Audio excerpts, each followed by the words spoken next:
My friends, January 6, 2021, a life and world-changing day of events. I'd planned to talk to you today about the healing power of faith because January is the month of faith in our observation of the Christ qualities that we all contain, our system of the 12 powers, so that we can look at those Christ qualities and actively work to enhance and expand them in our life. So today's topic was going to deal with an aspect of faith. Well, that kind of went in the trash can after Wednesday. Spirit has a way of doing that. I woke up Saturday morning and knowing that that was a really great talk I'd been working on, but that wasn't the topic for today. I do intend to get there to some of that content, but the route may be a little bit different. What do we do in the face of such an event as took place in our capital on Wednesday? How do we connect with these world events, cataclysmic occurrences? How do we keep our equilibrium in life? How do we stay centered in God in the midst of turmoil? I hold my equanimity by turning to life-affirming practices. I've got a slew that I've used for a number of years that keep me grounded, and I'm always discovering and adding new tools to the spiritual toolkit. So one thing we can hold when we look at tragic, tumultuous events in our own individual life or those that have impacted us in the world around us is to know that whether it's a situation, an event, a person, or people, God is in the midst of that. And if we will stay open, willing, and receptive to that movement of the divine energy, then we can stay in that place of equanimity, of centeredness, of the ability to remain calm at the center of our being. Whatever is going on, to trust that God's got this. The events of the world, God's got this. Whatever's going on in my life, God's got this. Now the caveat is, just because God's got this doesn't mean we get to sit back and relax. You know what I'm talking about, right? Rubber meet the road kind of day in some way for all of us. God's got this. Yes, we can relax, but we might be called into some spiritual action. Now, I don't intend to get on a plane and go to Washington, D.C. My action is centered right here at the point of my life where I am and the influence I have to be that centered presence, to hold the sacred and holy in my attention and for all those that I share the experience with. We've had a wonderful team of prayer workers that have stepped up into service in a variety of ways to support our community in prayer, especially during this pandemic experience. And you've heard us say there's prayer every day at 11 o'clock. All you have to do is go to the eCampus website and click on Daily Prayer Call, and you can be in that space of holding a greater truth, calling forth that greater truth, knowing God's got this, and then wandering into the space of what's mine to do in the face of whatever's around us and taking place. That we can take our action from that presence of the Holy Spirit within, the indwelling Christ principle that allows us, calls us to move with life-affirming action, not life-destructing or contracting action. Maybe the presence of God that we bring into the world in any given moment is our own centered peace. Has that felt elusive this week? I know I've talked with plenty of people that's true. And each day I have needed to be connected to my own spiritual practices. And so here is that message about the healing power of faith. God is always present within us. We are part of that whole, and the nature of God is wholeness and well-being and complete health at all levels. physical, mental, emotional, spiritual well-being. This is the innate pattern within us, and we are often called to be in deeper awareness of that so that experience of Godness can radiate through and from us into the world. Often in any sort of healing experience, the first thing we must do is get out of our own way. We need to center so wholly in the idea of God and the understanding of that presence within us that nothing else has power. In Unity, we call that the practice of denial. Not the la kind of denial where we pay no attention to what's going on, the man behind the curtain, but that we say, I see this. This is going on in my life. I am having this moment of experience, but it will not have power over who I am, how I am, and what action I take. I will choose a different energy from which to call myself into this experience, to lift myself to a higher vision. That's the kind of denial we practice and the kind of healing that begins from our principles in Unity. You know, the space era has brought a lot of us to an ability to see from a larger horizon, because many of us, even though we weren't born in Missouri, we might have a little of that show me kind of nature. I need to see it. It has to be right here for me to know that this is so. And you've heard me speak about my husband before. If you've listened to me talk, I've mentioned him from time to time. Another important date in his life was July 20th, 1969. Anybody know what that is? Yeah, good. I knew there'd be people in this audience that knew that that was when man first stepped on the moon. Now, my husband was a physicist, and he was a uniquely charming and brilliant individual. And this was before we met, but this event was so life-altering for him, and he was convinced would literally change the world through the technology that had got us there and would come from that experience, that he thought it warranted reframing the calendar.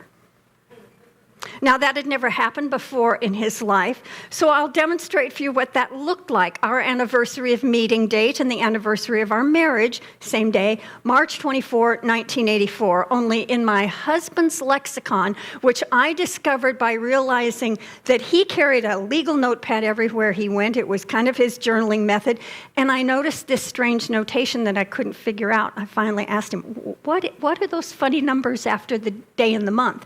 He said, those aren't funny numbers. That's the new calendar. Now, nobody understood this but his small circle of friends. So this was the second calendar in his experience, therefore 02. And he started recalibrating in the year 1969, which would be the 0 year. So 1970 was year 1, so count forward to 1984, and you've got 015. Because he was optimistic that he might live to have a 3-digit age in his life experience.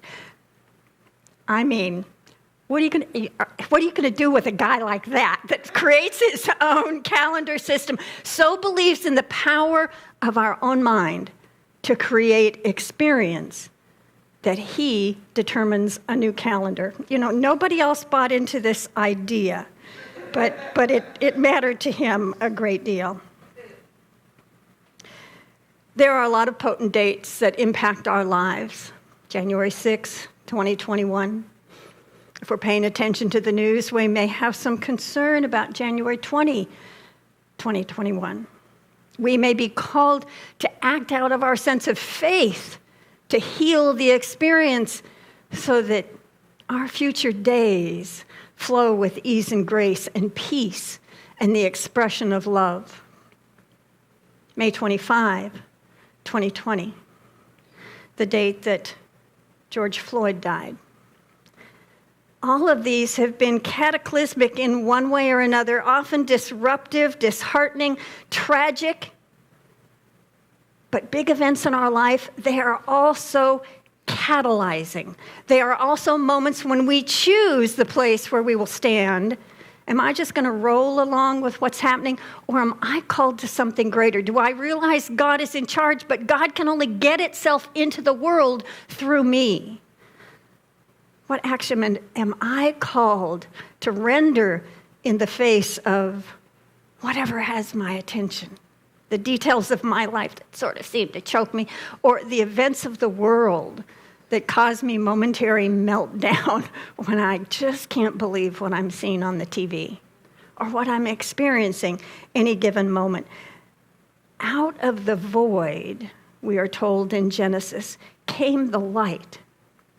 So the chaos we see in the world, the chaos we experience in our life, if we can make a mental, emotional, spiritual shift to know that anything we define as chaos is that point of entry for God to make a change, for God to shift our consciousness, for God to expand our idea of who we are and what we can be in the world, what it is we have to offer, how we can influence, impact, and change our own life, the lives of those we connect with, our family, our friends, our community here. If that vibration goes into movement from our own choice out into the world, I believe in that butterfly theory that what happens at the point of me and God in me radiates outward positively into the world. So as I mentioned, there's my spiritual toolkit of what I do to stay centered. Particularly in a healing experience, I've had the pleasure, joy, honor to make a pilgrimage to a faith healer in Brazil named John of God. I didn't have any health issues, but a friend of mine had made a trip, and when she returned home, she presented me a gift that was from the Center for John of God's healing work, and the moment it touched my hand, tears flowed, and I knew. I sat there, I'm going to Brazil, aren't I? There was no knowing in my life in that moment how that would happen. But God, if you get out of your own way, then God can work the miracles that are needed for your highest good. And I found myself in Brazil. And having what we often call a healing crisis.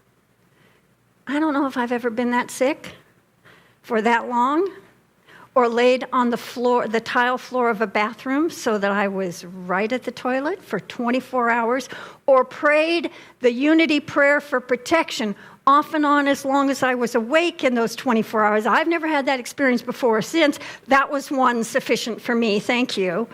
But in that process, while I did not physically feel well, neither was I in fear or anxiousness, because that prayer kept me grounded. You probably know or may know this prayer. Johanna offers it at the close of every service. The light of God surrounds me. The love of God enfolds me.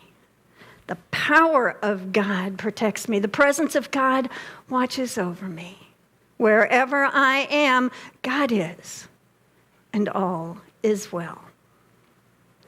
Healing, radiating energy in those qualities and in those words. And so they are a good practice to engage in for these times. I believe that the energy of God makes it very simple and easy for us to be engaged in life-affirming practices that support us in the journey, which we can feel pretty guaranteed is often going to be tumultuous in our human experience. I wish I could tell you that the spiritual path puts us all in a place where rosebuds are scattered every step, and all we have to deal with is, as my friend Reverend Gio Downer says, is rainbows, unicorns, and daffodils. We know that's not likely to be true. But because we in our human experience sort of forget how simple the system is, the system of God, the system of staying in spiritual practice, practicing the presence, as that mystic Brother Lawrence said. It really is not all that difficult, except a preacher in the book of Ecclesiastes made this observation. God made humans straightforward, but we search for many complications. We make the path more difficult because we seem to fail to remember the presence of God in our daily activities. So I want to remind us today that we have everything we need to move forward. Now, something a little unusual is going to happen from this point forward. Kathy has a whole slew of slides over there that are reminders of great truth for staying centered in the inward experience of God, in the inward experience of peace. And she's just going to rotate through them, whether or not I say anything about them at all until we get to the end. So you watch the screen overhead or the screen on your screen at home and take in these messages of power from Scripture, from voices in unity who have written powerful statements of affirmation and truth, and absorb this and put them, perhaps, the ones that go, ooh, for you in this moment, put them in your spiritual toolkit. And if you write me at margie@unityhawaii.org, I'll send you the list after today. Accomplishing anything in a life-changing way asks us to be focused, intentional, so that we can begin the work of manifesting, to begin the work of demonstrating that which we desire to experience. We are done with waiting for somebody else to act. If there is to be change in our lives, change in the world, we are called to listen to the guidance, the wisdom that arises within from that Christ principle, and then take the action steps centered in that wisdom. Have you ever felt in your life that you're like this? You're ready for the next step, but you haven't heard what God says the next step is. I've been often living my life that way for a long time, which means I am unlike anybody else in my family. And to have that experience is challenging, terrifying, exhilarating when the step comes and you can comfortably, confidently place your foot in that direction. But that's the work we are called to do. And to remind us to be in the space of being, resting in the silence, resting in God until we know what we are called to do, arising from the wisdom of that God presence within. I wanted to give you a specific tool. It's one that's been around in Unity a very long time. One of our co-founders, Charles and Myrtle Fillmore's early colleagues, was a gentleman named Frank Whitney. He was the original founding editor of our Daily Word magazine, and he had a gift for language. And he wrote this prayer or song. It's a bit of both, and in fact, it exists in the Unity hymnal that churches used for many years. But just take in these words with me while I offer them. I behold the Christ in you. Here, the life of God I see. I can see a great peace too. I can see you whole and free. I behold the Christ in you. I can see this as you walk. I see this in all you do. I can see this as you talk. I behold God's love expressed. I can see you filled with power. I see you ever blessed. See Christ in you, hour by hour. I behold the Christ in you. I can see that perfect one led by God in all you do. I can see God's work is done. One of my early teachers in my long journey toward ministry was a gentleman at Unity Village, and in one of his classes, he offered this prayer and a suggestion for how to make it active in your life, how to be in the practice of God through these words. He invited us to memorize. Now, that's never been my strong suit. memorizing. I gave up drama because that was just, and went into the backstage stuff because memorizing just was not coming easily to me.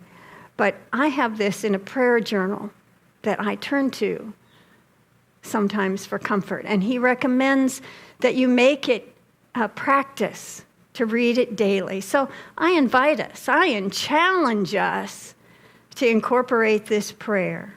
All you have to do is Google, "I Behold the Christ in You" by Frank Whitney, and you'll find that prayer. It's on our unity.org website. Now, in light of the events of this past week, here's one way you might use this poem, prayer, song. I bet you could find an audio recording of it to put it into two forms of prayer, both spoken word and music. Use this as an affirmation for those you love. We're feeling the stress of 10 months of pandemic conditions, whatever's going on with that story, and our family and friends that may be on the mainland, and those of us here, and when will this end? Use this prayer to center yourself in that idea of God. Now, here's the graduate work of the spiritual path. Use this prayer when you are in difficulty with another individual or having a difficult reaction to a circumstance. Use this prayer. Use it by handwriting it. Not computer, not typing. Drag out that old pen and paper. We still have it, at least I still do. And write this prayer focused intently on the power of the words, inviting you to recognize the Christ in all beings. The Christ that you hold in blame, at fault, in those people. Can you see that energy? Perhaps much like Judas, they were doing exactly as their soul's divine plan called them to be in a greater yet misunderstood service in the world. God can only act through us, and we humans tend only to act in the face of that which impacts us harshly, directly, potently. And so I view the circumstances of this week and whatever ongoing tension there may be in the capital or around the country as the opportunity for God to call angels into service. And I intend to be one of those angels because I intend to remember that I behold the Christ in all beings. So write this prayer, perhaps whenever you have become distressed, disturbed, disheartened, and center yourself in that energy and hold that truth for those who are causing some discomfort, that they have become the matter with you in this moment. And maybe refresh and join the Q process as well, because that's the whole purpose, is to be able to not be so attached to the anger response that might get triggered by some event or some other less than higher purpose, but to be centered in the truth, the Christ, that we are the image and likeness, and so are all those people out there. So are all of those people. One of my favorite quotes come from the Buddhist monk Thich Nhat Hanh. Peace does not mean to be in a place where there is no noise, trouble, or hard work. It means to be in the midst of those things and still be calm in your heart, in the midst of whatever's going on. To know that there is this reservoir within you, that centered peace is your divine nature. Because God doesn't know how to do turmoil. God only is the energy of peace. And God only lives in the world through our experience.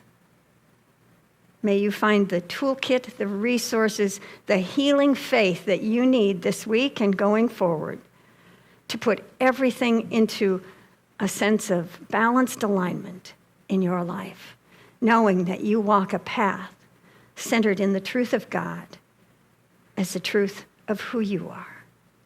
And so it is.